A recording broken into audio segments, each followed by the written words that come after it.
మనం ఆల్రెడీ ఈరోజు మన నంద్యాలలోని ఎన్జిఓస్ కాలేజ్ మెయిన్ రోడ్లో కాంతి సోదరుడు సునీల్ కాంతి గారి ఆధ్వర్యంలో నూతన క్లినిక్ని ప్రారంభించారు. ఈ ప్రాంతవాసులందరూ కూడా దీన్ని ఉపయోగించుకోవాలని చెప్పేసి నేను మనస్ఫూర్తిగా కోరుకుంటున్నాను.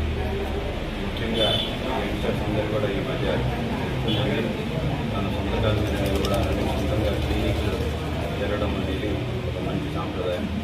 మరి మా సునీల్ గారి క్లినిక్ కూడా మంచి పొజిషన్కి వెళ్ళాలి. ఇంకా 10 క్లినిక్లు కాంతి డెంటల్ క్లినిక్స్ ఓపెన్ చేయాలని చెప్పేసి ఒక బ్రాండ్ లాగా